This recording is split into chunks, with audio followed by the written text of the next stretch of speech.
Is this good enough to win?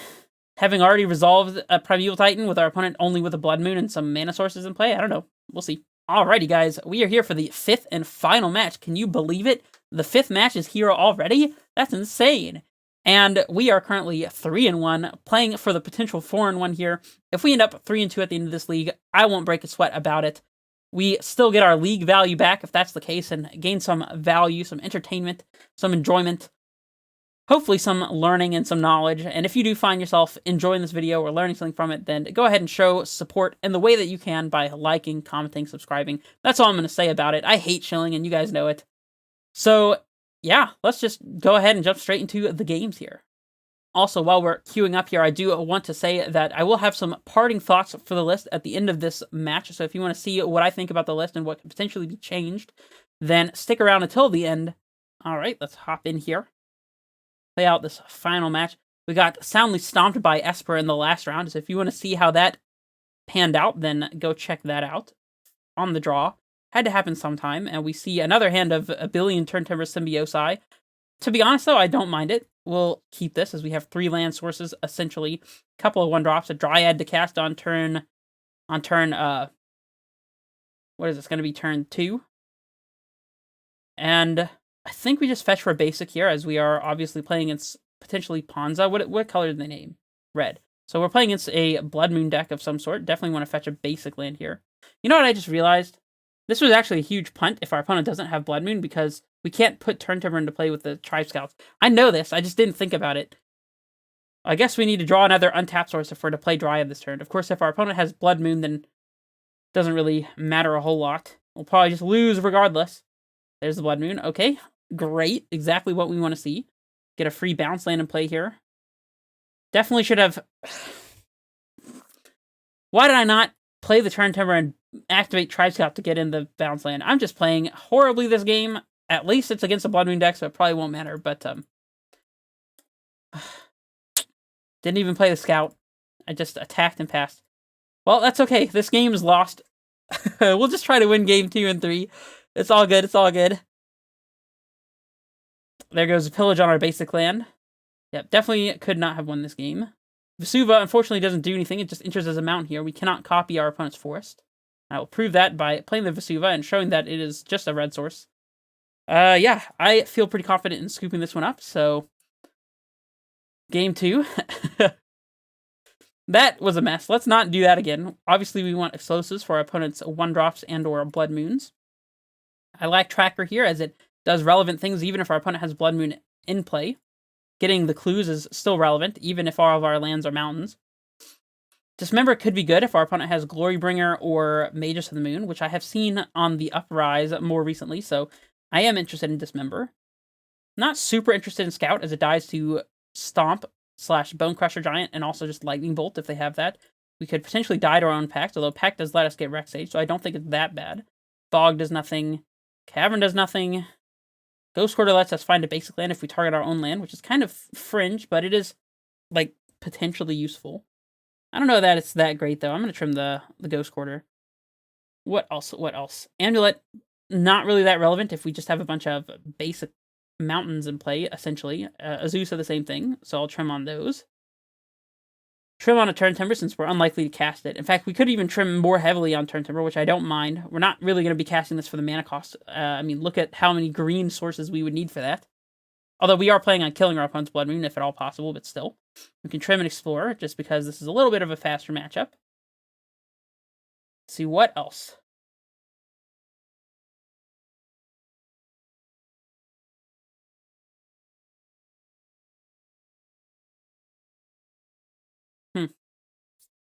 Maybe we trim the Radiant too. I mean, that would be trimming a lot of untapped land sources. We've already trimmed Turntimbers, so I don't know if I'm into that, really.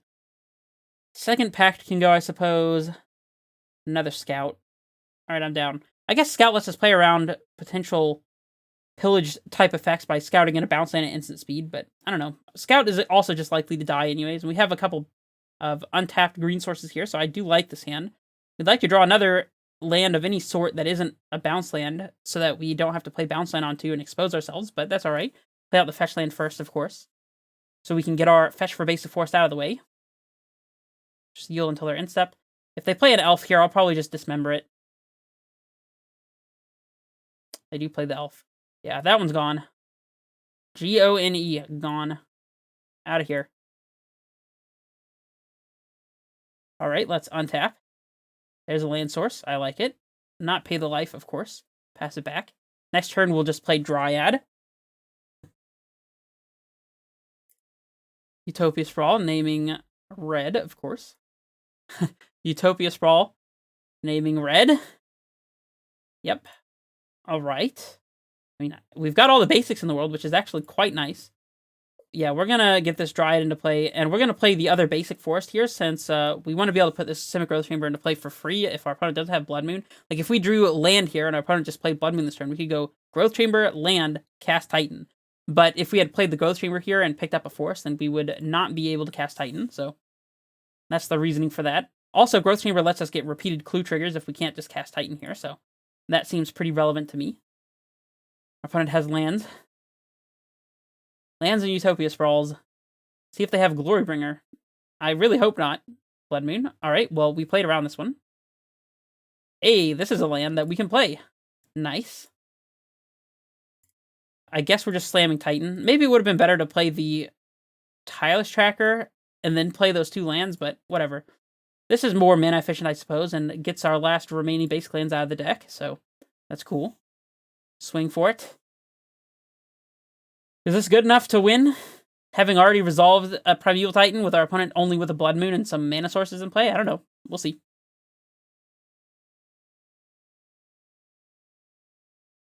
Bloodbraid Elf? Sure. Don't think we're blocking this if they attack with it, as it represents potentially that they have a Lightning Bolt in hand and are trying to do 3 damage to the Titan and then also have a Bolt for it.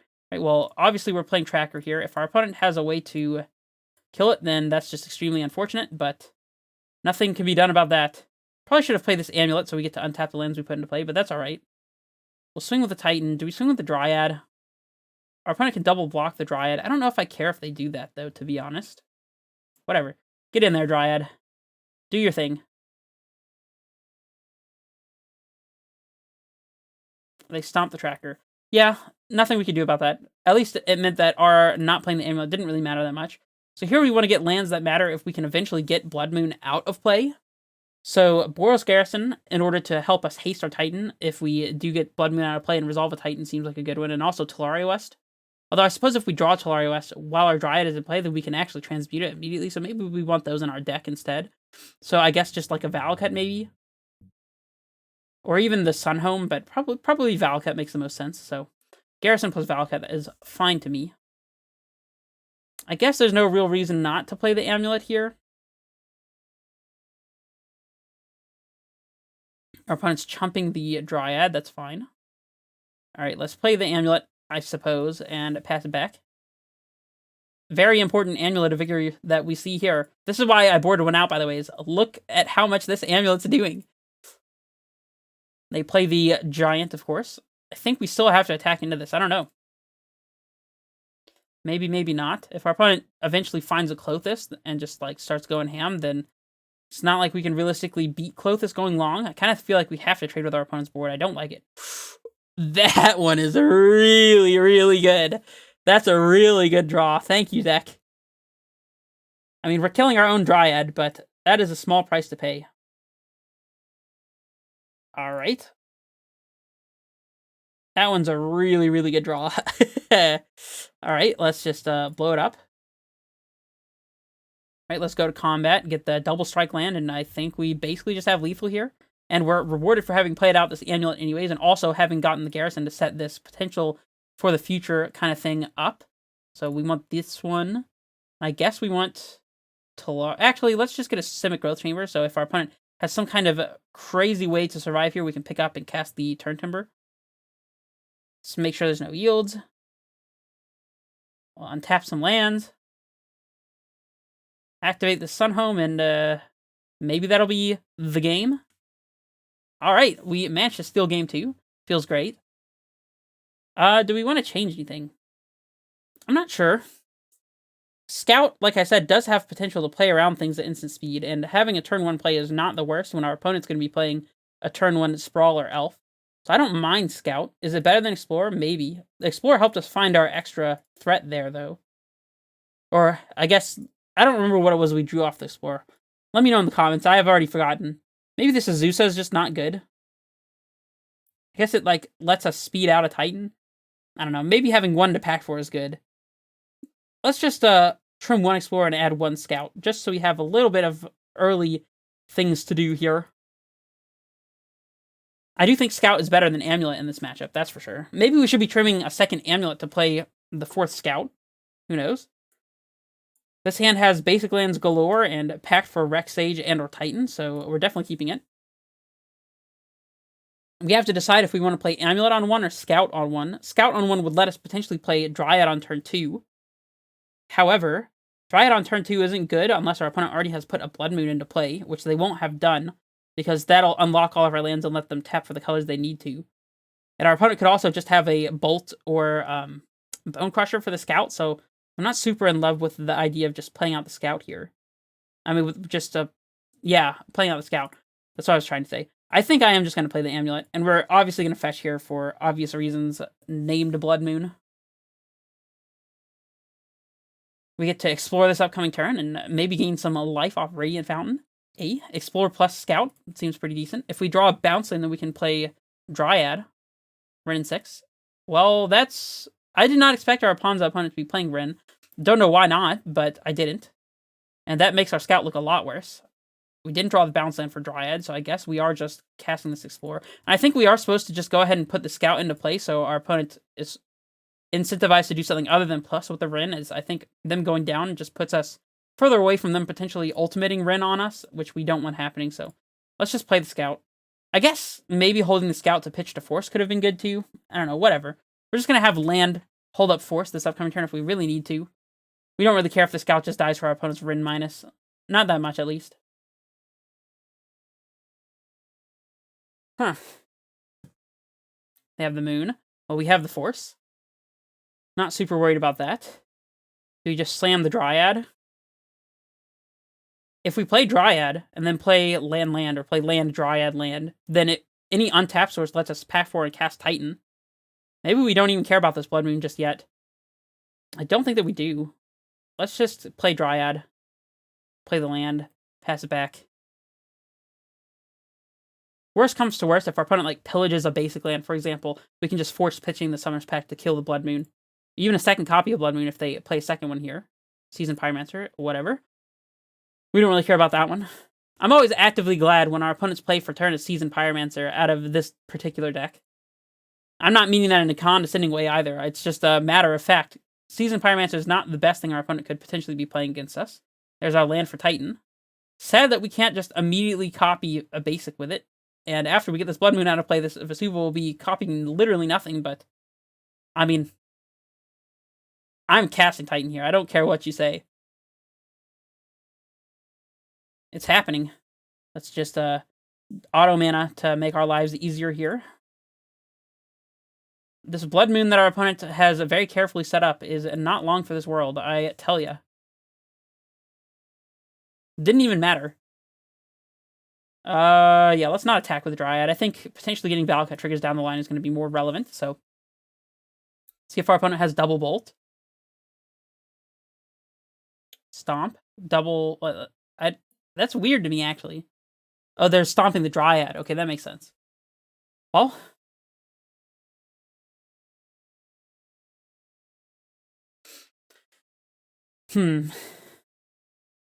If we main phase Force to kill the Blood Moon... I guess we're also paying for this pack trigger, which is kind of unfortunate. We'll definitely tap the Vesuva here while it's still a red-producing land. Rex Sage. That one's very good also. Our opponent has these Bone Crusher Giants that I can't get rid of. So we Rex Sage this, attack, get the Boros Garrison another land, and then double strike our Titan. That seems very good. Alright, I'm down. I'm in. It's happening.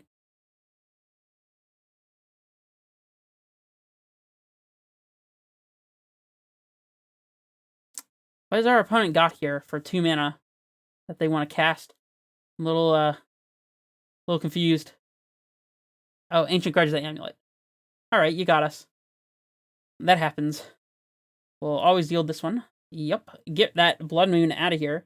Now what? I mean, we're still attacking, obviously, and I think we swing at the Rin. They'd have to put the Seasoned Pyromancer in front of the Titan to save the Rin. And even then, that would only be letting the Rin go down to 1. They would have to double block if they want to keep their Rin at more than 1. So we do definitely attack Rin here, I think. I mean, is Rin really doing anything on this board, though? I don't know. I guess it kills our Rex Stage. Whatever, I'm attacking Rin. The only thing we need to think about here is what we want to get. I guess Bounce Land and Talari West and pick up the Suva is not bad. Yeah, that's what I'm going to do. I feel like it sets us up with the most. We're not in so much duress that we need to think about getting extra Radiant Fountain triggers and stuff here now. They do block with the Seasoned Pyro, which is fine with me. Do we play out the Vesuva? I think we do. I think that we do. Get this T-West in hand already. That way, if we draw a Dryad, then we can still potentially transmute it. Whereas otherwise, it might still just be in play and doing nothing. So, I mean, we also have Force of Vigor if our opponent plays a Blood Moon effect anyway, so it's not like it really matters that much. Our opponent is still going after the Rin and 6 upticks here. There's another Blood Moon. Hehehe. I think we might actually steal a match against Ponza here, which is kind of ridiculous, if I'm being completely honest. Okay, so clearly we want to get rid of this one. Unfortunately, we're not going to be able to double strike our Titan. We don't have the red and white. Don't think there's much we could have done about that, though. So I guess we're just tapping the Sunhome, then. Actually, before we cast this, let's think.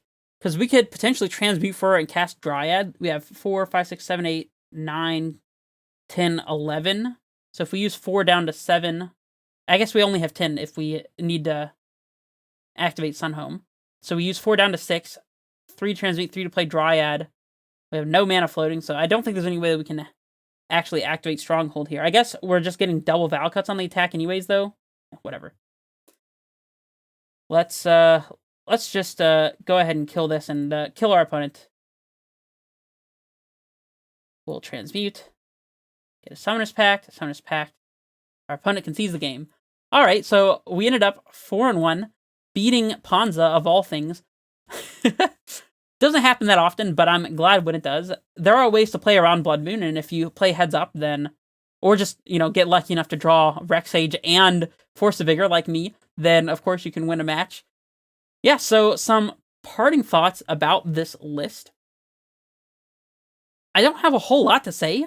I do think that 3 Turntimbers feels like a bit much. We had a couple hands where we had multiple copies of Turntimbers as our land sources, and not just the one game where we had literally all 3, which I think is probably extremely uncommon. Let me actually go calculate that real quick. Alright, so here we are with the StatTrek Hyper Geometric Calculator. Obviously, we're going to be drawing from a 60-card library.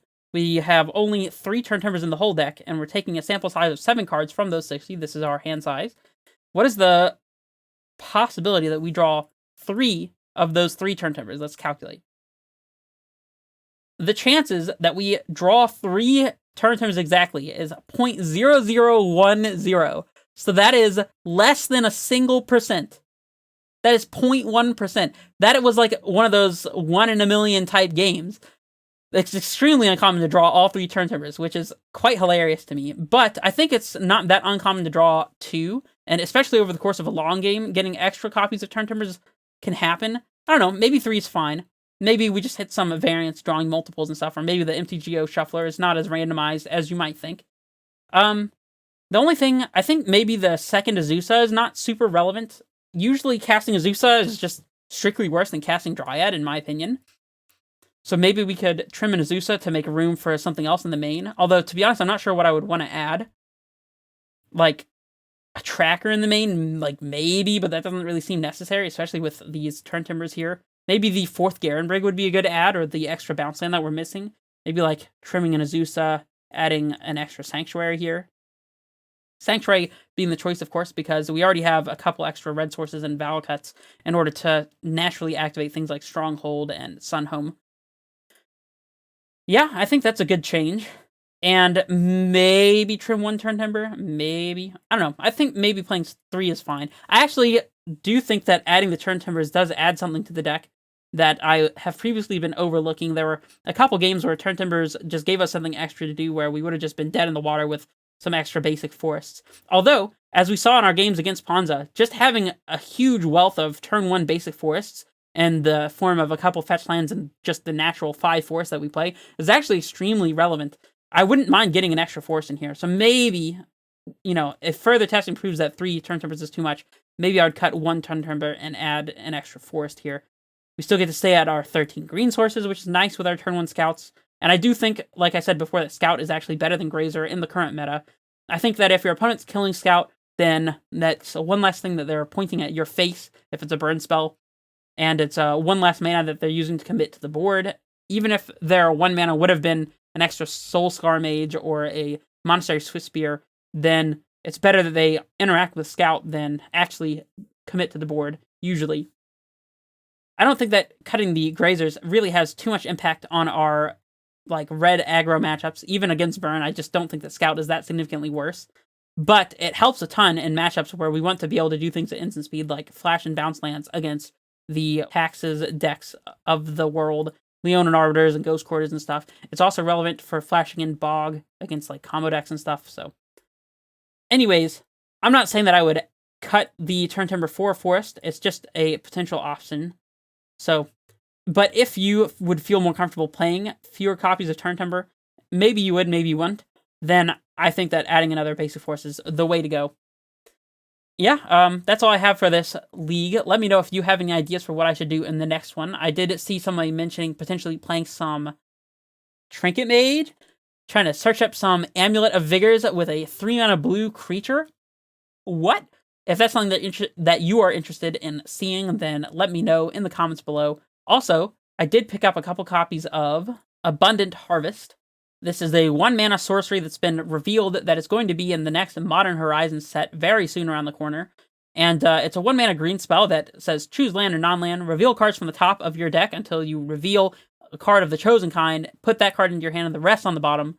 So you name land, you harvest away until you find a land, then you put all the cards that you revealed that weren't a land on the bottom, or vice versa. So if you know that you need to find a Dryad or a Scout or Explorer or Titan, then you can harvest for one of those, and otherwise you just set yourself up for a random land.